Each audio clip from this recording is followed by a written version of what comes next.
No fundo, Ana sempre tivera a necessidade de sentir a raiz firme das coisas, e isso um lar perplexamente lhe dera. Por caminhos tortos, viera a cair num destino de mulher, com a surpresa de nele caber como se o tivesse inventado. O homem com quem casara era um homem verdadeiro. Os filhos que tivera eram filhos verdadeiros. Sua juventude anterior parecia-lhe estranha como uma doença de vida. Dela havia aos poucos emergido para descobrir que também sem a felicidade se vivia. Abolindo-a, encontrara uma legião de pessoas, anti-invisíveis, que viviam como quem trabalha, com persistência, continuidade, alegria. O que sucedera a Ana antes de ter o lar estava para sempre fora de seu alcance. Uma exaltação perturbada que tantas vezes se confundira com felicidade insuportável. Criara em troca algo enfim compreensível, uma vida de adulto. Assim ela o quisera e escolhera. Sua precaução reduziu-se a tomar cuidado na hora perigosa da tarde, quando a casa estava vazia sem precisar mais dela, o sol alto, cada membro da família distribuído nas suas funções. Olhando os móveis limpos, seu coração se apertava um pouco em espanto. Mas na sua vida não havia lugar para que se sentisse ternura pelo seu espanto. Ela o abafava com a mesma habilidade que as lides em casa lhe haviam transmitido. Saía então para fazer compras ou levar objetos para consertar, cuidando do lar e da família, a revelia deles. Quando voltasse, era o fim da tarde e as crianças vindas do colégio exigiam-na.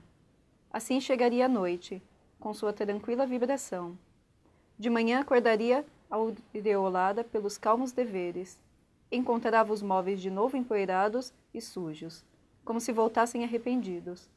Quanto a ela mesma, fazia obscuramente parte das raízes negras e suaves do mundo, e alimentava anonimamente a vida. Estava bom assim. Assim ela o quisera e escolhera. Oi, gente, tudo bom? Hoje nós vamos falar sobre amor. Conto do livro Laços de Família, de Clarice Lispector.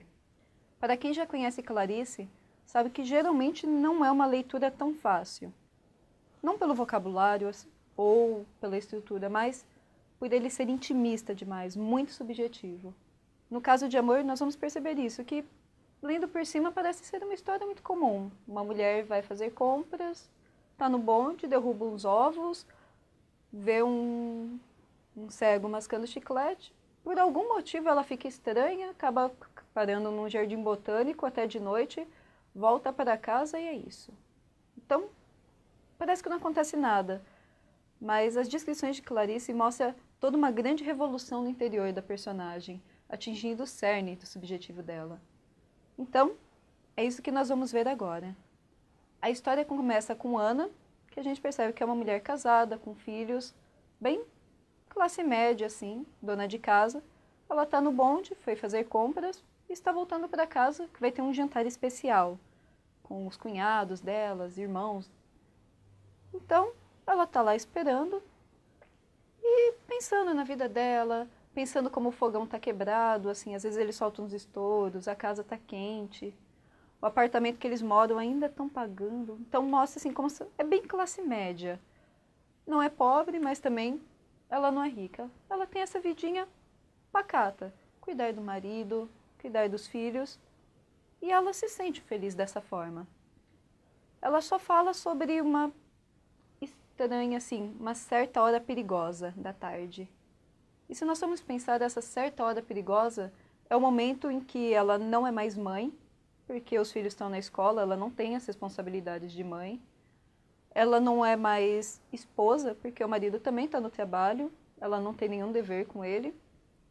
Ela não é dona de casa, porque a casa já está limpa, ela limpou a manhã inteira. Então quem que é ela nesse momento? Esse é o momento em que ela tenta não ser ela mesma, porque ela não sabe quem que sou eu sem ser mãe, dona de casa, esposa. Então essa é uma hora perigosa para ela, que ela poderia entrar em conflito com ela mesma, mas ela evita. Nós vemos que ela entrou no casamento assim, por uma surpresa, ela acabou, por rumos da vida, se casando e descobriu que ela gostava, que ela necessitava de uma firmeza na vida e que o casamento supriu isso. Então, ela está lá no bonde, pensando no jantar, quando o bonde dá uma paradinha, ela olha para o lado e vê num ponto um cego mascando chiclete. E, por algum motivo, aquilo faz uma revolução dentro dela.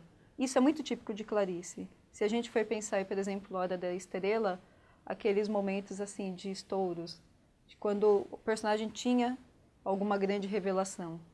Aqui acontece o mesmo com a Ana. Ela vê aquele cego na escuridão dele, mascando um chiclete de olhos abertos, como se nada tivesse acontecendo. E aquilo clareia ela se percebe viva por um momento. E esse clarão é tão grande que acontece no mesmo momento que o bonde ele dá um impulsinho. Ela acaba caindo, assim, ela solta a sacolinha dela de compras e nisso os ovos que estão lá caem e quebram. E assim, ela com um grito assusta, o bonde para ver o que aconteceu, eles veem que só foi a cesta dela que caiu, então ajudam ela a recolher e volta tudo normal. Só que nada mais é normal para ela.